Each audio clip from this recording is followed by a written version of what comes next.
Monday Shiv سیدہ ضلع سیالکوٹ اور consultant children specialist.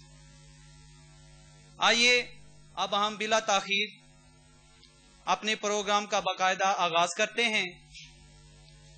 میں صاحبزادہ حضرت پیر سید مسعود السید صاحب کی خدمت میں گزارش کروں گا کہ وہ آج کے جو موضوع ہے قرآن فہمی اور اس کی اہمیت، اس پر خطاب فرمائے۔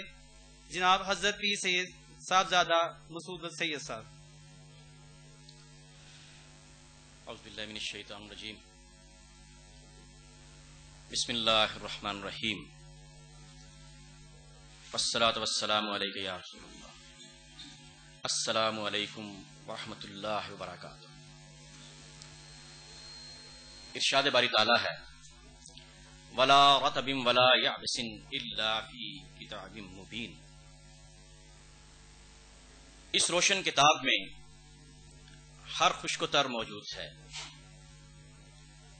یعنی دنیا اور کائنات کی ہر شے کا علم اس میں موجود ہے۔ اور یہ دعویٰ میرا اور آپ کا دعویٰ نہیں ہے، یہ قرآن کا دعویٰ ہے، رحمان کا دعویٰ ہے، اللہ کا دعویٰ ہے۔ یہ اس کا دعویٰ ہے جس نے تمام کائنات کو تخلیق فرمایا، وہی اس کو رزق دینے والا ہے، اس کو پالنے والا ہے، اس کی پرورش کرنے والا ہے اور اس کو قائم رکھنے والا ہے۔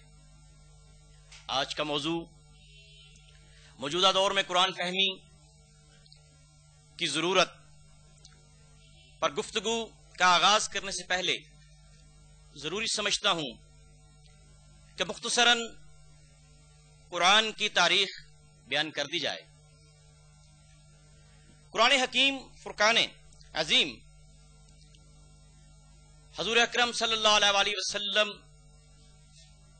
کی عمر مبارک جب 40 برس کی ہوئی تو آپ پر پہلی وحی کی صورت میں نازل ہونا شروع ہوا،